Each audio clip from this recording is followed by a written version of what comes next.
Hey, welcome back to another episode of the Mindshare Podcast. This show is sponsored by Kits Keep in Touch Systems, a two-time international award-winning marketing suite for sales professionals.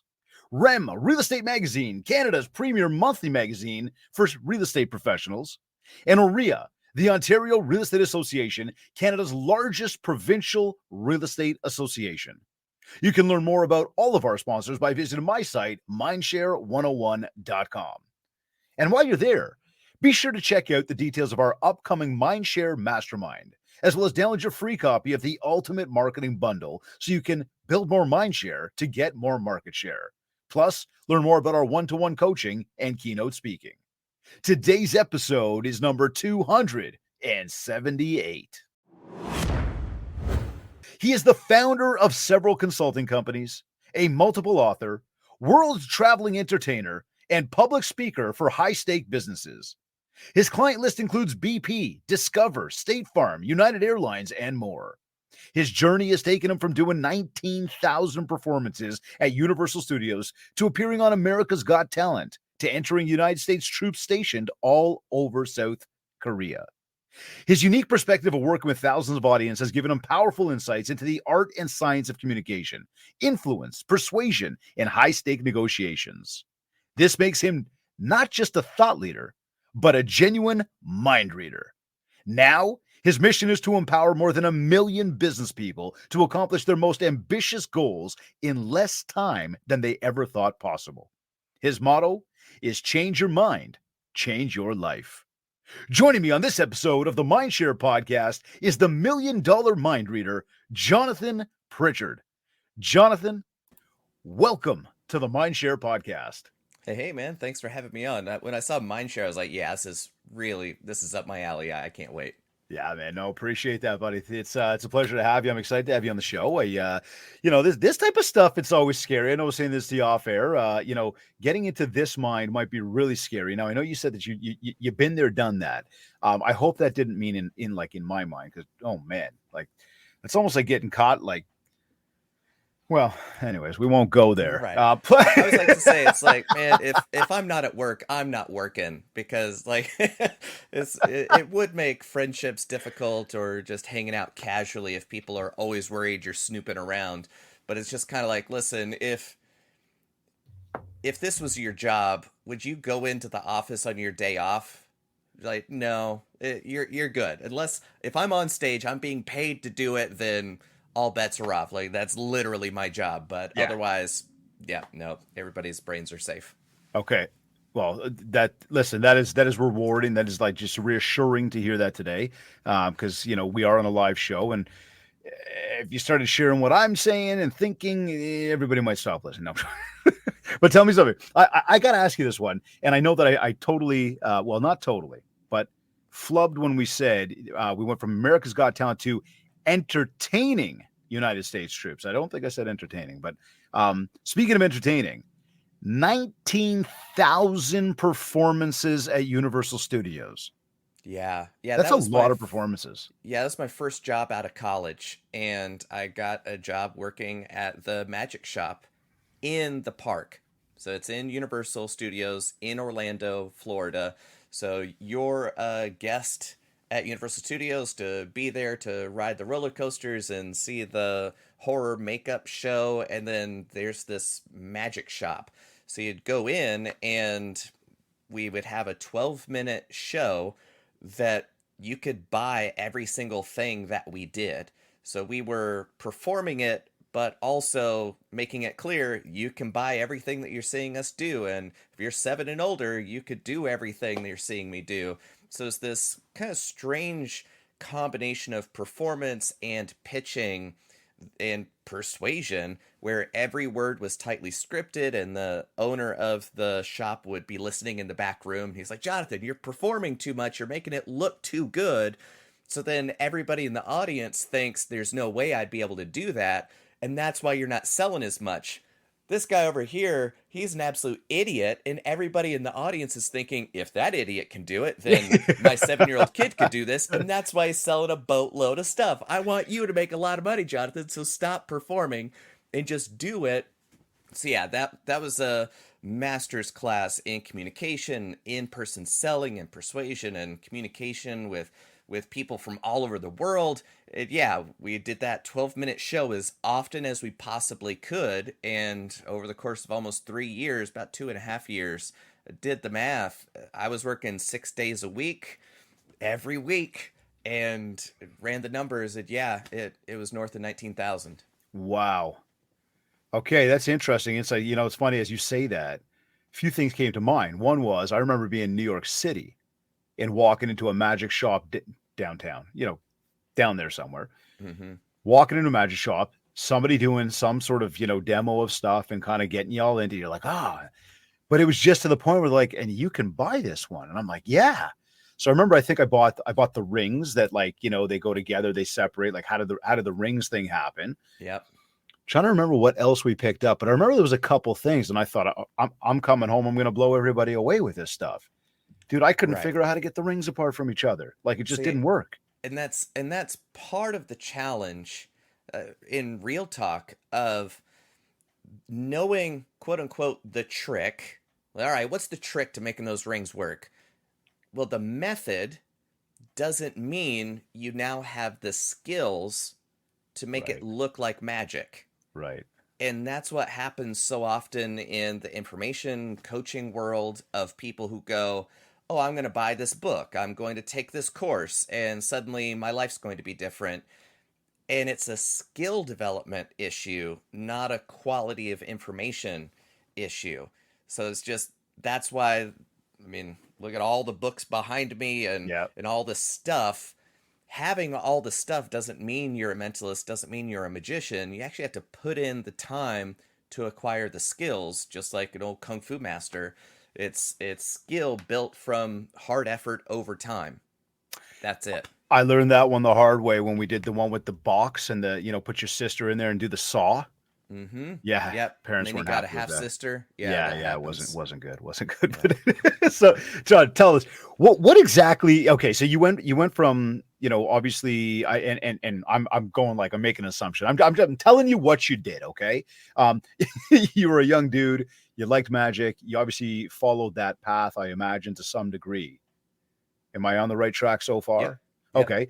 Go and do this gig at Universal Studios, which again, I haven't been there since I was a kid, but actually somewhere I'd like to go back with my kids. But obviously now being, everybody being older and we're professionals and we're doing our job. What do you do on a daily basis now? Because you just kind of alluded like magic and mind reading and mentalist.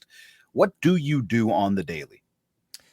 It's a wide variety of things that it looks like, but it all boils down to helping my clients, whether they be companies or entrepreneurs or just people who are in high stakes environment, do better. Because the mental game is the biggest piece of that equation. That's kind of like the meta skill.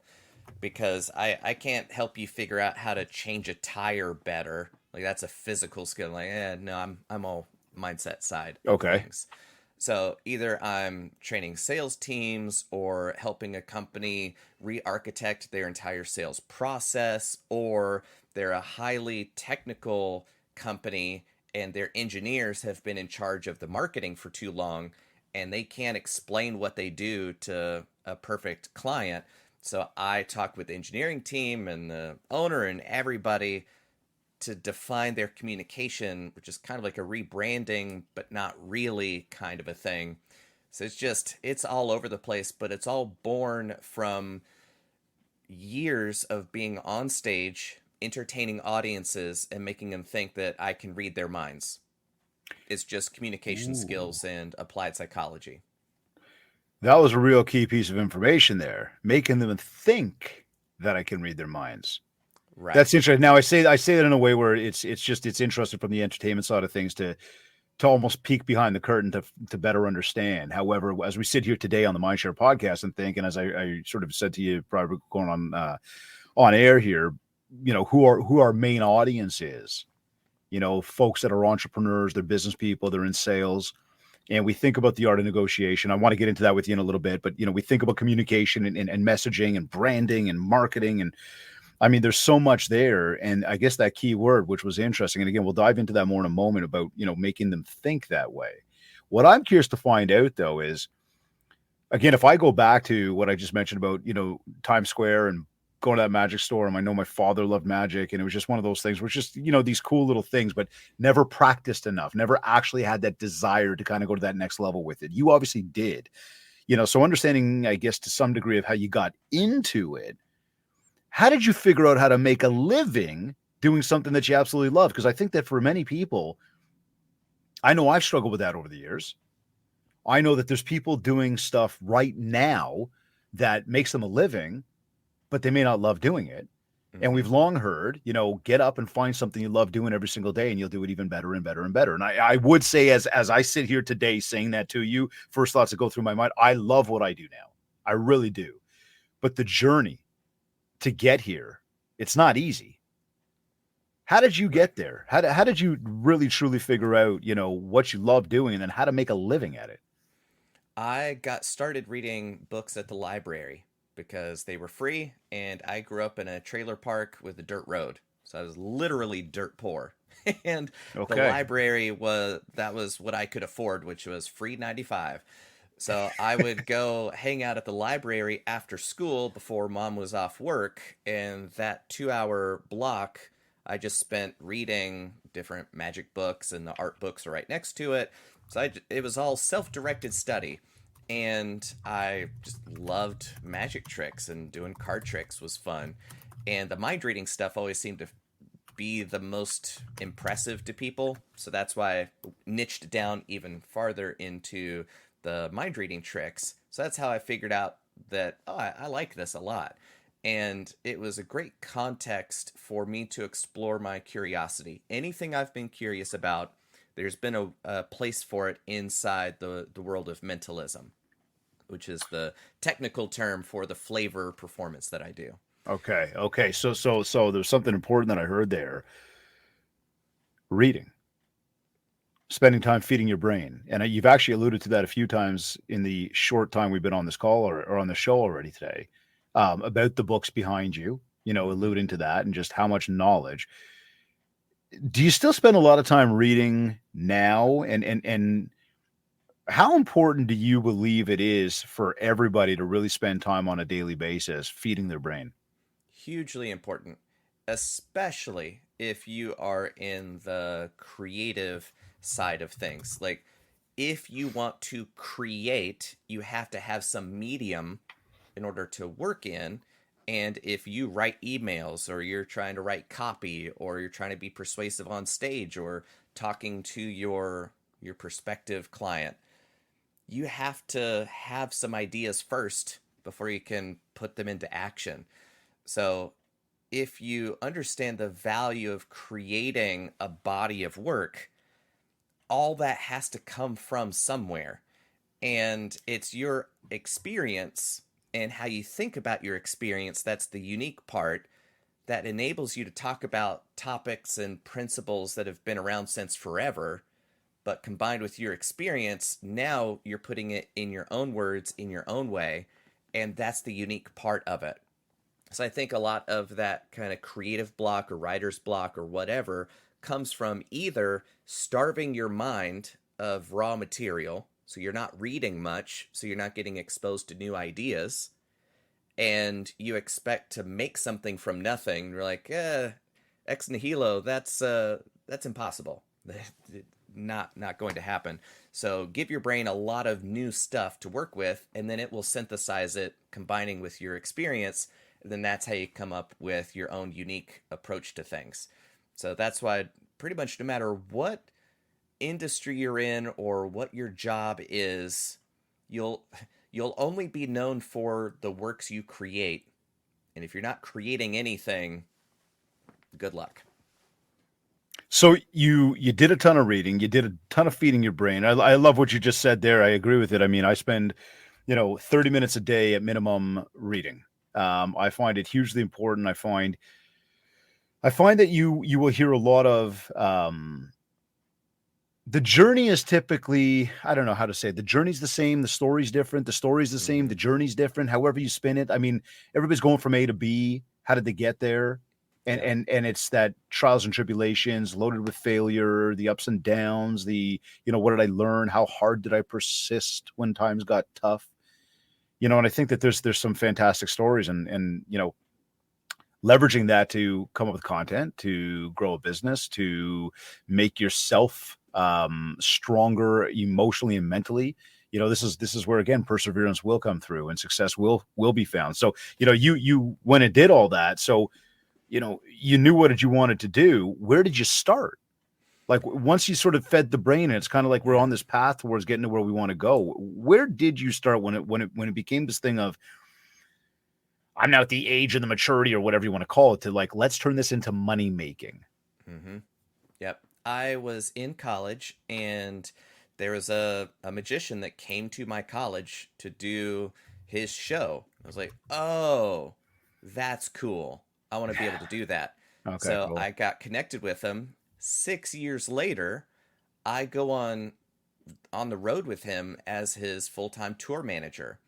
And part of the deal was I'm not going to get paid a lot, but I'm going to see what you do and how you do it every day for 2 years.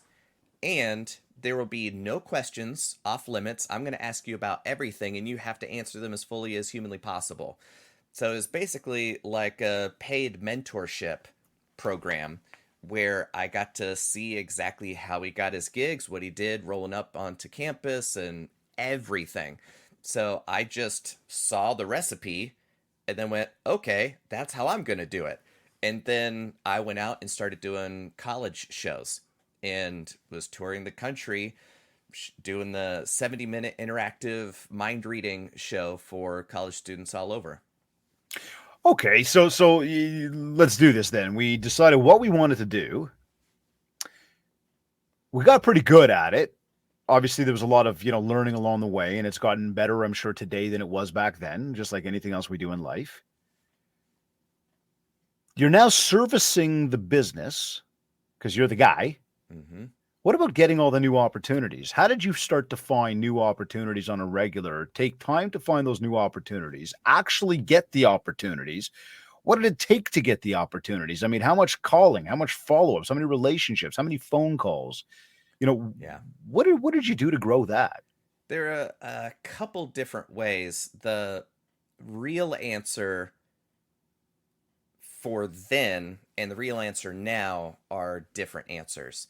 Because while I was on tour with this dude, a big part of getting the shows, there's a trade show for college entertainers. So if you're a college entertainer, you set up your booth, and then every college booker, everybody who books entertainers for their college, comes to this giant marketplace full of entertainers, and they walk around booking the next year's entertainment. So there are folks from TV, there are movie stars, there are former TV people that you might remember, but now they're in the speaking game, and there are a whole bunch of magicians and jugglers and people from America's Got Talent and all sorts of. It is the weirdest group of people you've ever met in your life. So I'm in the booth with the dude helping give away t-shirts and all that kind of stuff. So I saw how he would interact with people to get booked. And the whole weekend, I'm talking to as many agents as I can that have entire entertainment agencies. So they've got rosters full of entertainers. And I know I've got about 2 years to build relationships with as many of these people as possible so that when I'm out on my own, they're going to want the new mind reader on the scene as part of their roster. So Okay. I built a relationship with a phenomenal woman. She's fantastic. We're still working together.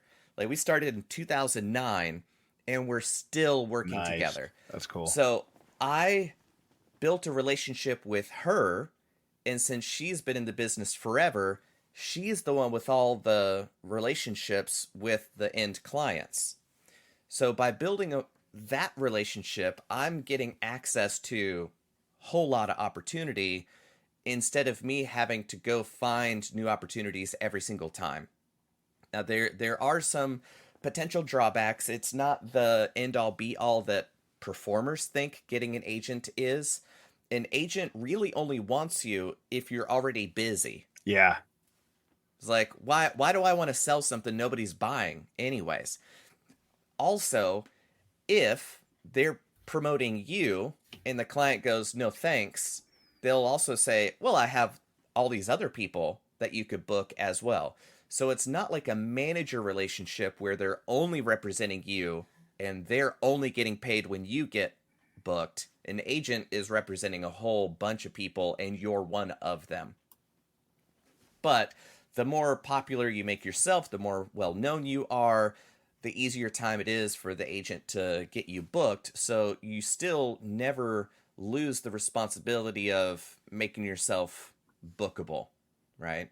So the real answer was I found an agent and they had an opening and they're like, well, we've got magicians, we got balloon artists, we got face painters, we got all this stuff. We don't have a mentalist on the roster. Yeah, sure, let's give it a shot. And then that was a decade and a half ago. Right. Okay. So now it's you see, this is the thing, and there's where the lines just got blurred for a moment. Prior to getting the agent who's now getting you booked, there was a lot of hard work. And I heard you went to a Right. show, you had to be there at the show, you had to improve communication skills or be good with that so that you could actually communicate with new people and start to get known. From getting known, there was you had to get on the phone to actually talk to these people and build more relationships with them to get an opportunity to even get booked. And that's where it really started. The agent came in after the fact, Right. right? Right.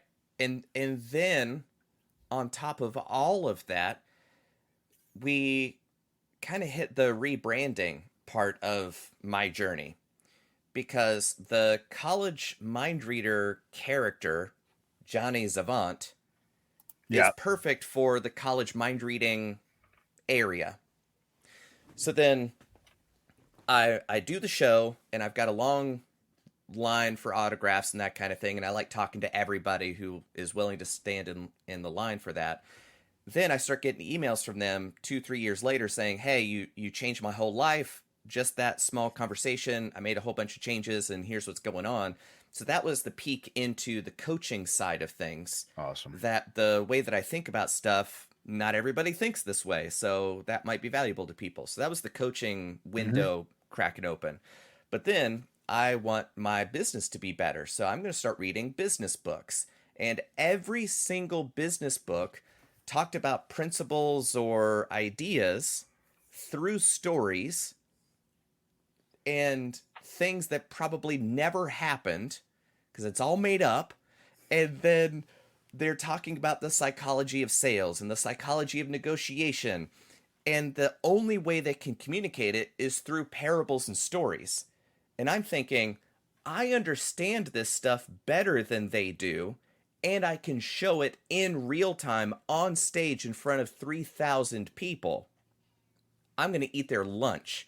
Yeah. So that's when I started the corporate speaking and consulting side of things.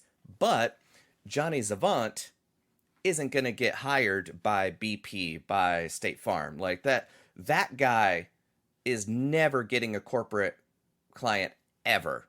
Gotcha. So I had to found a company. So now I'm a founder of a consulting business, leverage all the video and photo of me being in front of lots of people Mm-hmm. as legitimizers of I'm a great public speaker. I'm the most incredible keynote speaker you'll ever see because look at the reactions I get. So using what I'd already built from one domain to establish authority in a completely different arena, but package it in a way that helps my perfect client understand that I can help them.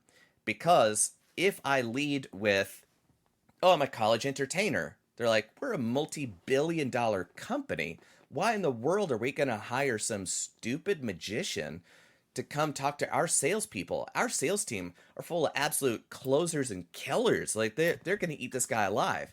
But if you are a world traveling keynote speaker, founder of a successful consulting business, focusing on the psychology of persuasion influence through right? Mm-hmm. That framing, you have to present the information in the right way to the right person in at the right time in order for it to be effective. So that's when it changes from the agent does most of the relationship building into a completely new market, which my agent is for colleges. That's it. So she books me at colleges, and that's as far as that goes. Anything else comes from my side of things. It was funny. Coming into this, I saw something where you said you truly believe that to improve yourself is to improve the world once you accept the responsibility of owning your own success. So how do we accept that responsibility, and maybe moreover, what does that mean? Or maybe we even you just define that. I guess I'm looking maybe specifics. What sort of action steps can we take to do that? And why do people have such a hard time doing that? That's a huge question that we could It write an certainly is. encyclopedia about. Basically, from my perspective, it's a lot like kung fu. I think mainly in terms of mentalism and kung fu, martial arts. Dude, you can And read minds and kick people's asses. I'm thankful this is a virtual podcast today. that's it. That's it. It's like, would you want to play poker against a mind reader? Would you want to fight a mind reader? Absolutely not. Would you want a mind reader on your team, on your crew, helping you accomplish your goals? Absolutely. That'd be like the single most valuable person on John, your buddy, team. we're boys now. We're good, man. We're good. I got, I'm good, man. That's it. It's good. So basically, it's kind of like somebody should, like that probably means you. Somebody should do this, somebody should do that. Like, well, congratulations, you just got the job. Right. And that's why the performing stuff is fun. And I would even venture to say it's noble. Kind of like Stan Lee from Marvel. He used to be down on himself because he was just a comic book writer. And then realized that, oh, it helps people enjoy their life and forget their troubles for a little bit. Same thing with performers and entertainers.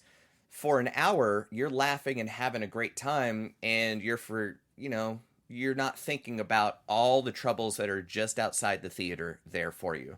And if you've been struggling with a lot of problems for a lot of time, that brief respite could be super valuable.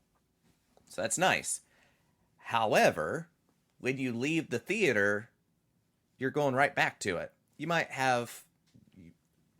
be in a better mood. You might be able to laugh about it a little bit easier, but yeah, you're going right back to those problems. Mm-hmm. So that's why when I started getting those emails from people that I had talked to in the autograph line, it's more about not just ignoring the problems or forgetting that they're there, but fixing them. Mm-hmm. Making some changes so that you get more interesting problems. And to me, that's cool. So that's why if a performer can help an audience of 3,000 people forget their problems for an hour, that's neat. But if you can help a company, just the sales team, if you have 10 salespeople on the team and you can help them close one more deal a month, that salesperson's life is better. Their commission just went up. So their family and everybody that they take care of is better off. The business is more profitable. The delivery team are getting higher quality clients and projects to work on. The CEO is better off because their business is more profitable. And then all the clients that are working with that company are getting a better quality service or product at a better price. And then they've got more money to help all their clients and employees. So it's just this incredible fractal holographic thing of helping one business helps everybody else that they do business with from that point forward. So that's why I was like, yeah, I got to get into the coaching and consulting and helping businesses side of things, because yeah, if you can make the world a better place, the first place to start is with yourself, mind, body, spirit, whatever. Improve that, then share it with other folks to help them, and then you can help more of the world. So that's why to me it really is, persuasion is kind of a moral imperative in my book to help people help themselves. I first you were bang on it. It's certainly an encyclopedia answer because it goes deeper. You there was just a lot that you just shared there. Like, rapid fire. I would say, getting to be in those, standing at there as people want to take photos after you come off of a stage, telling you how great the presentation was. Like you said, we've just taken them from where they were. We've now, opened up their minds for an hour, taken them away from whatever struggles they might have had, helped them improve. What I say to most people is, listen, and I'll tell the audiences this straight. I'm sure there's people listening. They're like, oh, I remember when he said that. But I say, like, the biggest problem I got right now is that, you really enjoyed today's presentation. You learned a lot. You clapped, you laughed, you had fun. Most are going to do jack shit with what you just learned. And I don't want you to do that. And so, in fact, I want you to prove me wrong. I want you to send me an email and tell me that it worked. It's not about the accolades that we get today. It's about what you do in a day, a week, a month, a half a year from now, that changes your life. And when it changes your life, I would love to know about it, and I don't need to know about it. But that's for me where I find gratification, satisfaction in what I was able to do from that stage.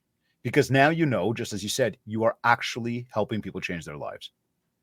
Then, as you said about the, mind, body, spirit, and you sort of did whatever after that, I go, it is so key. It is so real. Because again, what was it that made you struggle that we were able to take you away from for that 1 hour? Well, most times it's when you look in the mirror, you're probably not happy with what you see, whether it's the physical, whether it's the emotional, there's something going on. And that's where I truly believe that the body, physically taking care of yourself, um, the mind, feeding it, just as we talked about with the reading, all the books, spirit, that's going to come together. And when we're strong enough there, we do have opportunities to grow in life. Now, I'm curious, how does all of this translate? And I said I'm going to come back to this before, but how does it translate into effective communication, effective negotiation skills? Most people think because I talk a lot, I'm a good communicator. Like that. Not really. Like Because that.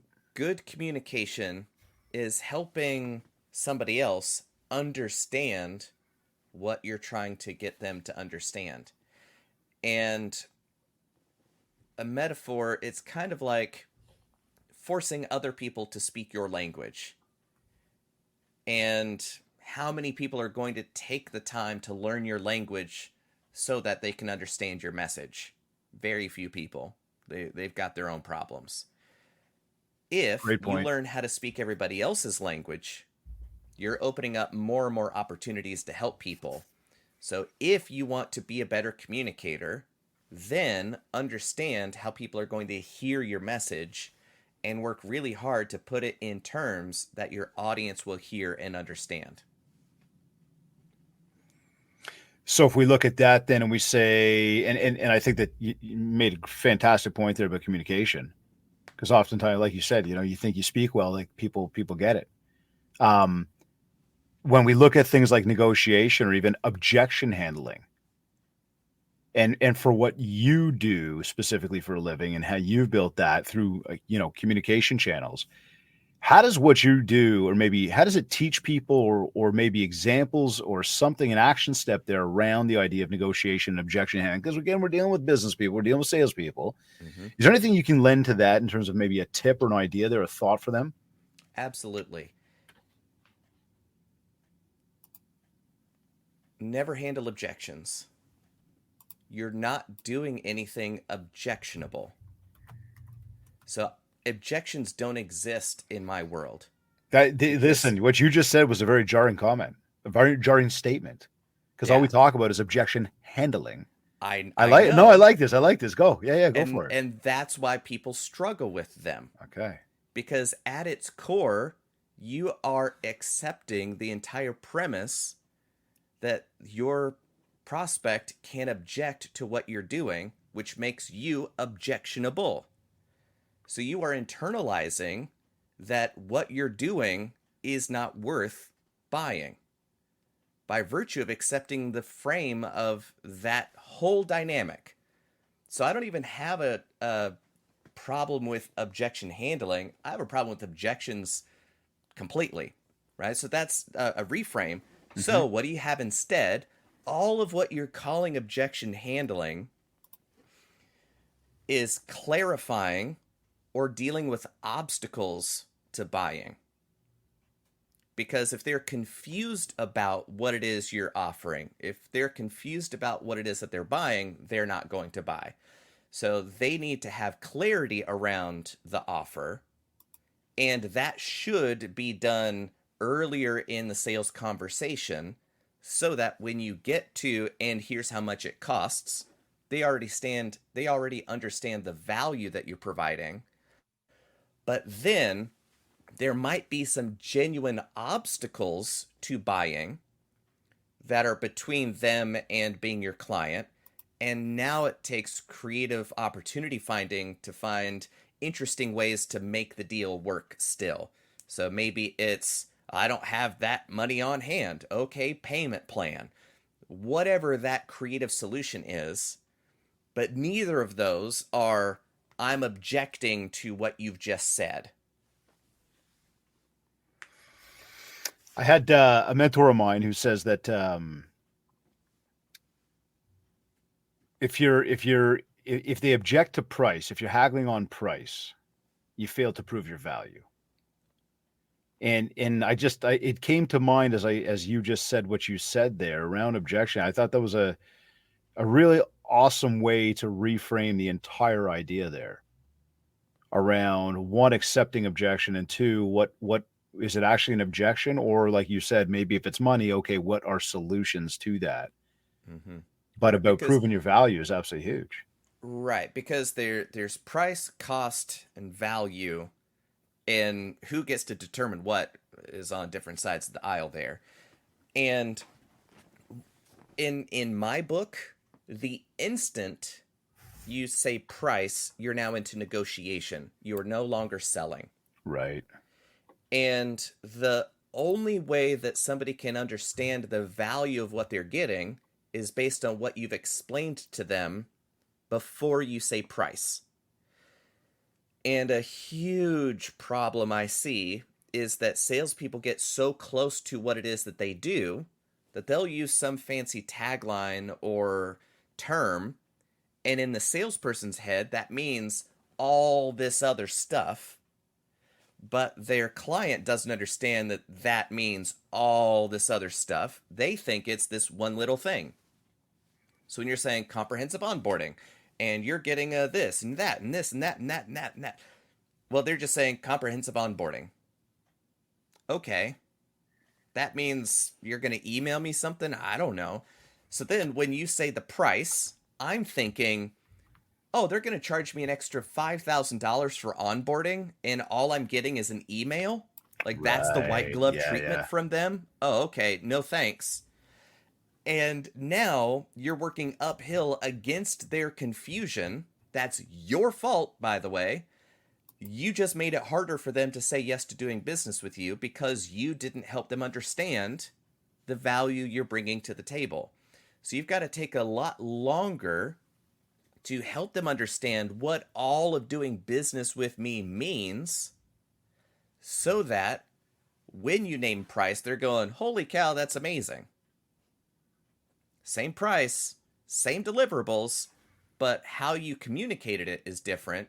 And you've got a fantastic new client versus somebody's leaving to go with somebody they found off Fiverr. Very interesting perspective on that. I think that's something that everybody who's tuned in right now, you got to dig deep on that one. right? It's about establishing the value. It's about being clear on what you're offering, about what you bring to the table before you even get to the numbers, Yeah. right? And Because once you get to the numbers, that's right. I'm looking at going, well, what am I getting for those numbers? If there's not a exactly. And value there, right. Deeper, like the other side of that same thing that I see the most often with salespeople is the profound narcissism of believing everybody thinks the way that you think. right? That shows up like, if I were them, I would just be sitting here going, tell me the number already. And here you are still doing all this blah blah, and that's going to kill the deal for me. So I would do that. So I know every one of my leads will be doing that. And I don't want to lose the deal. So let me just start with price. You're saying that's the wrong way to go about it, though. Correct. Yep. Correct. You have to communicate. Here's what I do. Here's how I do it. Here's why I do it that way. Here's why it benefits you. Here's how it avoids all the most common pitfalls that I'm sure you've seen working with other consultants who aren't nearly as good as me. You have to have all of that conversation before you start talking price. This is an interesting one. This thing about talking to people. Okay, it's been a theme so far in today's conversation. As we are talking to each other, we are speaking to an audience right now. You, to start your business, you were at these shows and these events, and then it was communicating with others. And again, for most of our listeners, there really is an imperative need to talk to people, in order to achieve even more success.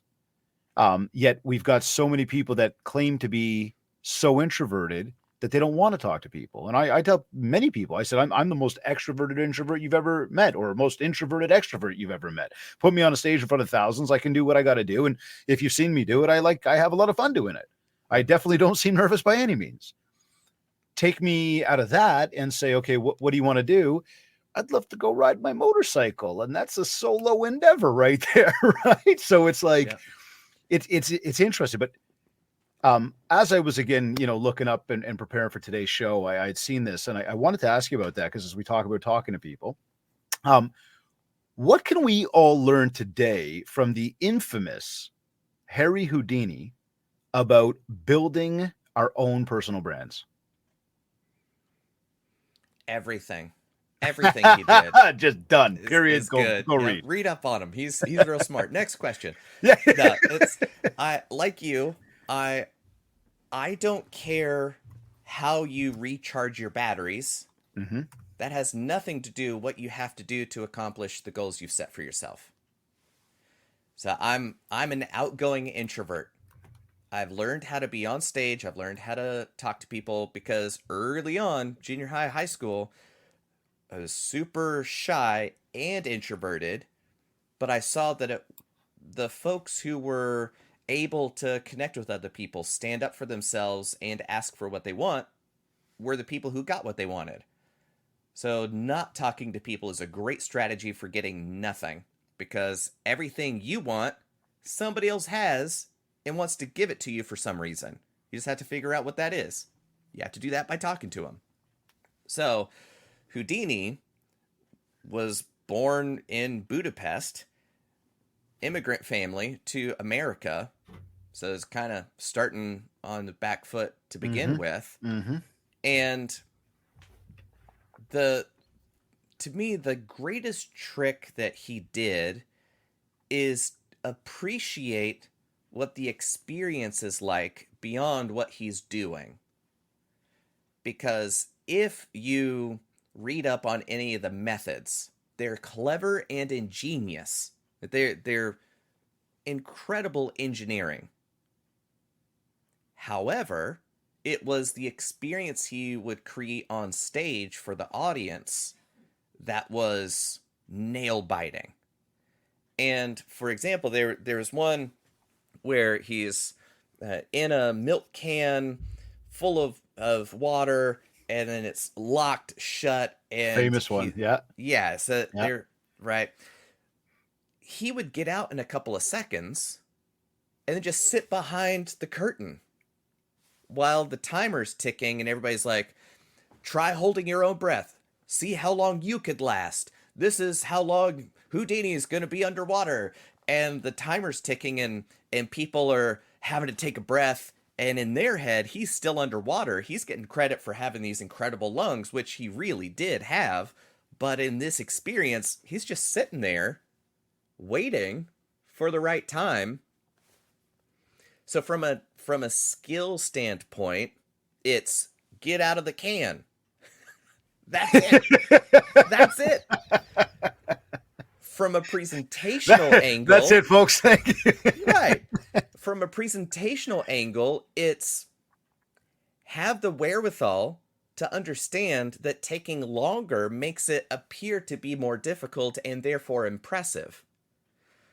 And to anchor this in business talk, if you're getting paid by the hour, you're incentivized to make it take longer. But now the audience is more scared that it's going to take forever and their project's going to die because you want to charge them more. So they want you to make it happen as quickly as possible.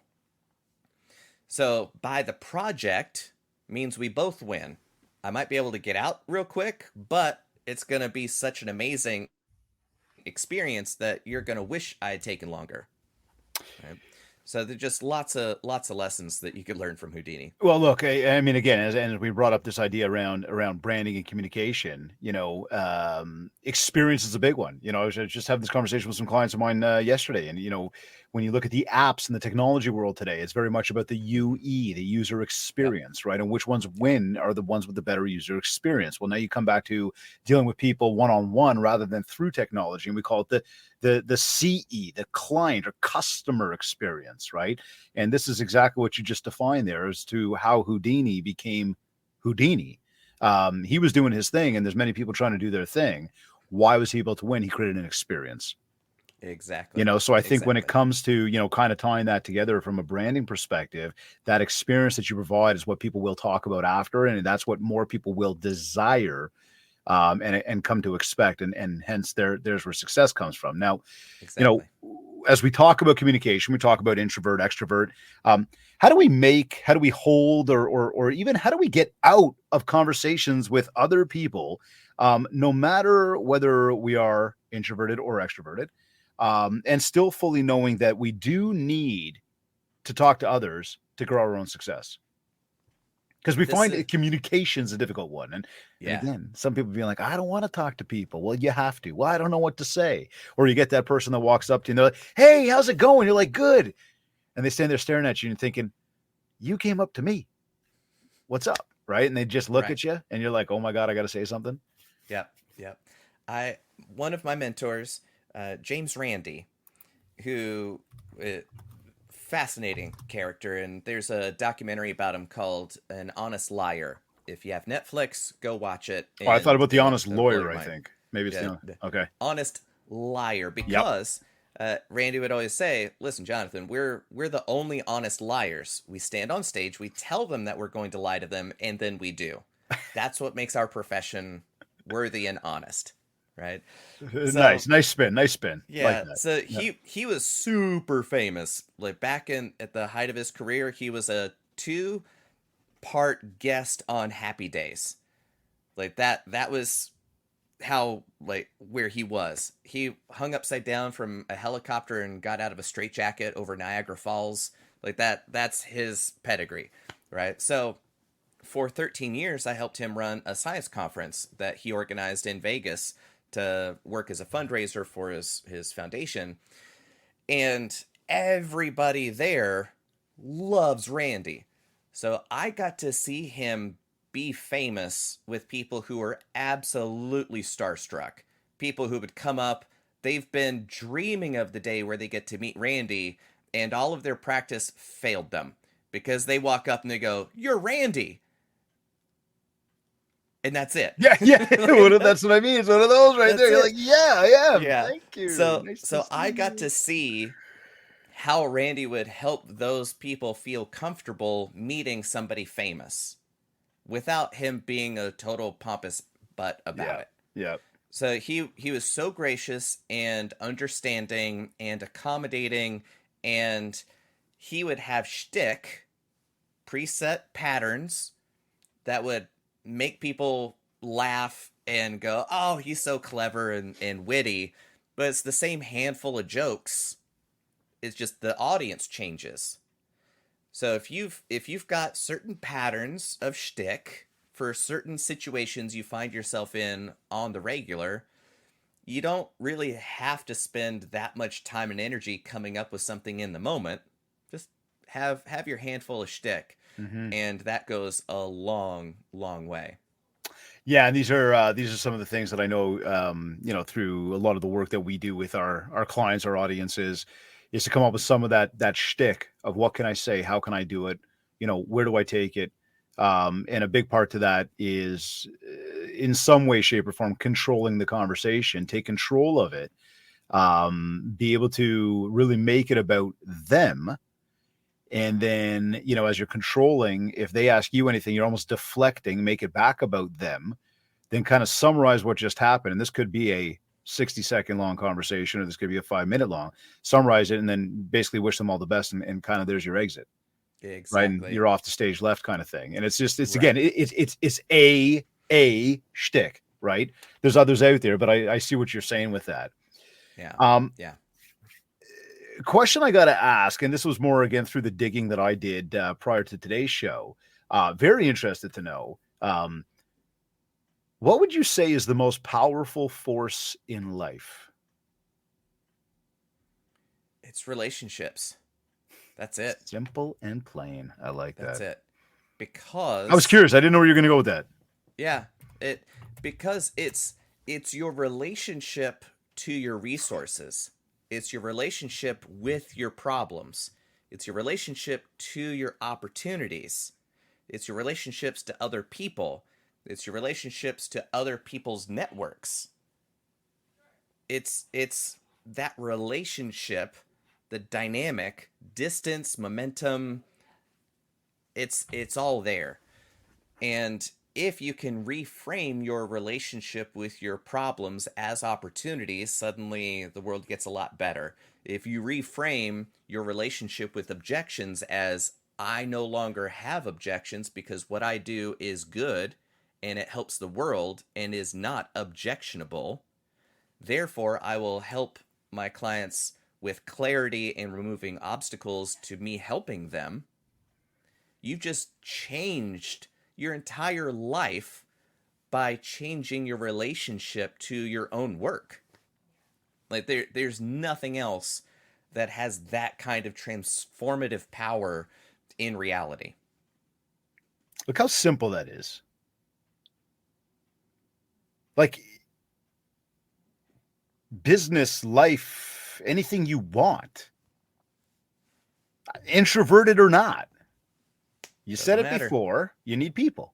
There's going to be Mm-hmm. somebody somewhere that has what you want. That's I want to it. go find a cabin in the woods, and I don't want to be near anybody. Well, somebody's got to deliver you something at some point. That's it. And But and even, from my playbook, it's yeah, go make yourself valuable to somebody who's already doing it right. so that you can learn their recipe and then go bake their recipe for yourself. It's not that difficult. It's really simple. And I know that, even as we talked about how you and I connected prior to getting on air, somebody well has been a very, relationship wise, who basically created this list, is somebody that, again, relationship, it you know it's obviously open doors for you. Now I'm curious, um, you're on America's Got Talent. Did that come from relationships? I mean, did that come from the perseverance part? How did you get on the show? What was it like? And I guess maybe most importantly, what did you learn from the experience itself? This is a whole nother master's class in mass Just the communication. encyclopedia again, eh? Yeah, because America's Got Talent is a show about things that really happened, but it is not a reality show. Mm. It's a show about a talent show. And you're hyper aware that you could be represented in a way that you would not like for your brand. because you don't have final edit control over what it is that you do. Right. For example, say you went out on stage and you got a standing ovation from that audience. At broadcast, you get booed off the stage. Now, you really walked on that stage. You really performed on that stage. You walked off of that stage. The booing really happened from a different performer. Right. So the booing is really a thing that happened during the show. But it wasn't to you. But it wasn't to you. Ooh. But everything the audience sees really happened, but maybe not in the way that they're seeing it happen. Timeline. Right. Right. Right. So what was your takeaway from all this then? If you're a performer, don't believe everything you see, like right. Well, nothing on television is real. Yeah. Like this gets into metaphysics real quick because those aren't really people in your TV. They're not there. They're not real.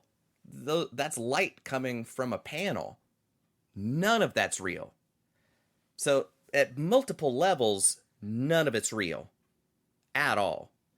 So the instant it hits a camera, it's no longer reality. However, human beings, we believe in symbols so much that it's indistinguishable from reality, which is why the language that you use and how you think about things dictates the reality that you can experience, which is your relationship with your opportunities and your challenges and all that kind of stuff, which is why if you can change your mind, you can change your life. Right. That's where that comes from.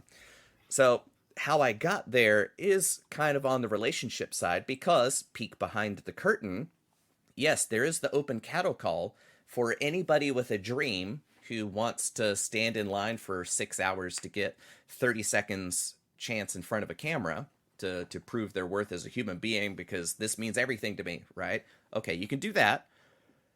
But also the producers understand this is a TV show and they're getting paid by the quality of their work and that there are real good performers who understand everything that they're walking into and still willingly make the Faustian bargain of, I know you could misrepresent me, but also it's valuable if I have the America's Got Talent credit on my list of clients. Okay, sure, I'll do this devil's deal. So the producers, of which there are many, are going to reach out to every agent on planet Earth. And then my agent gets a call every year or an email, be like, hey, it's time again for casting for America's Got Talent. Does your roster want to be on the show? Have them reach out to me. And that producer, I guess, gets rewarded for how many people get on the show that come through them. So it's just this bizarre agent of agents kind of thing. So my agent will just be like, you guys want to try out for the show this year? Or here's the email to do. So it's this weird kind of reality of the business that's different from, oh my goodness, my life will change forever, aspirational thing. It's more of a, all right, do I want to do this year? Sure, why not? So you reach out to the producer and they go, okay, where are you? Chicago? Cool. We're going to be in Chicago on these 3 dates. Which day do you want to drop by? Okay, do you want the 2, 3, or 4 o'clock slot? Because you're going to go to this table, check in, then go to that room. And then you shoot basically like 4 weeks worth of episodes in one day, but you don't know that's what's happening. But while you're there, they're going to try to get as much from you as possible. So you shoot in front of 2 people and 1 camera guy. Then you go to another waiting room. And then some producer with a clipboard and headset comes and goes, hey, could you do that again? You're like, yeah, sure. They go, cool. Then you wait another 45 minutes to an hour and a half. Who knows? Then you get walked into another room where there's now 12 people and 3 cameras and operators. You're like, all right, cool. This is happening. This is neat. So you're going through all of that. And you do that 2 or 3 times. Then you're walked upstairs to the holding room where there's the AGT and lights and all this stuff where you're gonna get ready to go do the things you already did. So now you're doing the pickup shots to prepare to get ready to go do the things that you've already filmed. Interesting. So making television is not the same thing as real What you life see. or a documentary or anything like that. But big takeaway is probably don't rely on the TV and all of that. Go to make it happen for you. Connect TV with isn't people. real. It Build the isn't real. relationship. But since most people believe in symbols, you're not a real performer until you've been on TV. And even though we're in the age of the internet where I've got a distribution channel in my pocket and a whole television studio called a phone. Yep. So there are no gatekeepers anymore, but in the minds of most people, TV is the ultimate legitimizer because you wouldn't be on TV if you weren't good. And well, there's a faulty assertion right there. Right. But if you can put a TV credit on there, then you have more cachet as, oh, this guy's famous. I like famous people. I'll come see his show, which makes you more valuable to bookers to draw in audiences for their event. Don't believe everything you see, I think, right? Tell me this, though. You got a book that people can download. What is it called and where can people get it? Oh, well, the one book I would recommend to most folks is called Think Like a Mind Reader. It's available on Amazon. However, there is no download. Okay, you got to buy it. Only buy a physical copy. Okay, cool. For a very specific reason, which is learning how to do a magic trick or a mind reading trick shows you everything you need to be a better communicator. Because at first, you're going to try to say the right thing in the right way at the right time with the right person, and it will still not work. And your friend will be like, that was the stupidest thing I've ever seen in my life. And then you'll get better at it, and then it will now be a puzzle, which is, how did you do that? Yeah. And they're like, you did something tricky, I know, but all right, tell me what it is. But then you keep working at it, and then it will become miracle level where people go, I didn't know you were psychic. Like, when did you learn, when did you have the gift? That's when you know that you've mastered that communication.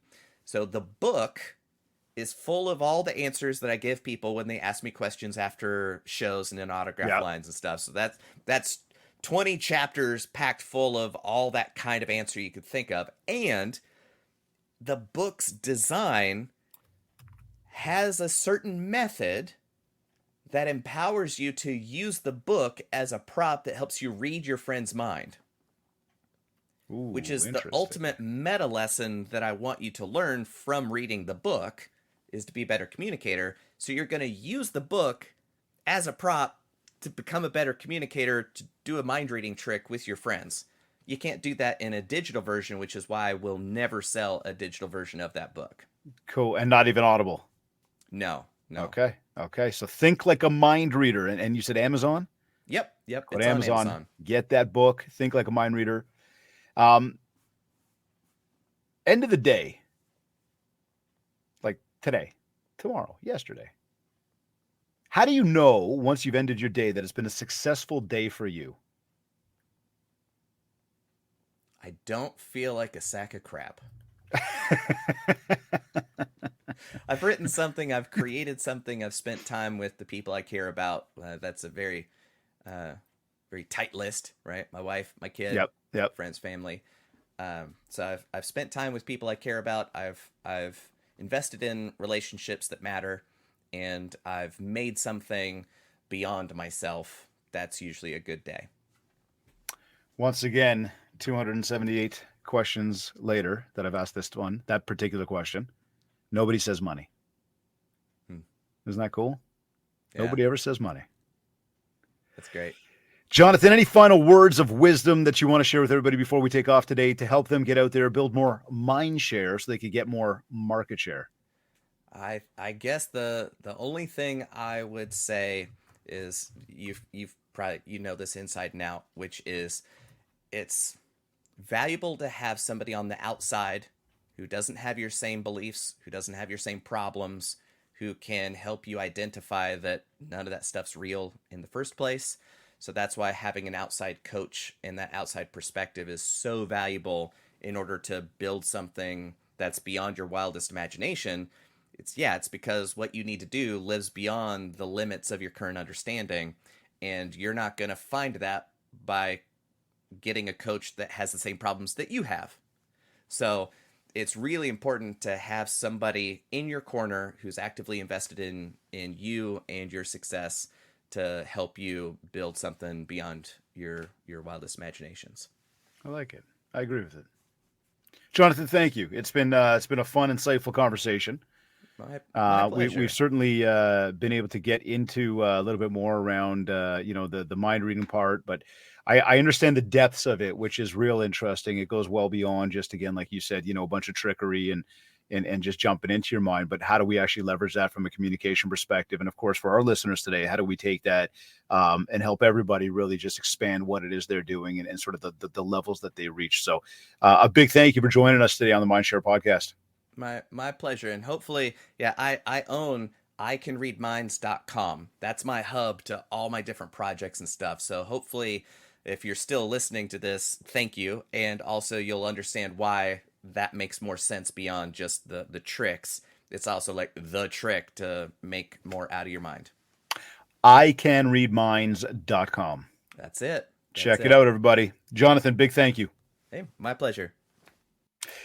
You are either listening to this on your favorite podcast platform, or maybe you went to my website, mindshare101.com. And while you are there, be sure to check out the details of our upcoming Mindshare Mastermind, as well as download your free copy of the Ultimate Marketing Bundle so you can build more Mindshare and earn more market share. For all inquiries, just get in touch with us today. Of course, before we go, I want to remind you, please do not forget to go to ratethispodcast.com/Mindshare101. Leave us a review of the show. Of course, a big 5 stars. There's, just 5 stars. It can't be 4 or 3 or anything else. It's got to be 5. But no, a big 5 stars. Tell us how much you love the show. I thank you, as always, for tuning in. If we haven't yet, let's connect on Facebook and TikTok at Mindshare101 and on Instagram at David Greenspan101. I want to thank Kits Keep in Touch Systems, REM Magazine, and OREA, the Ontario Real Estate Association, for sponsoring this episode. This has been another episode of the Mindshare podcast. Thank you for tuning in.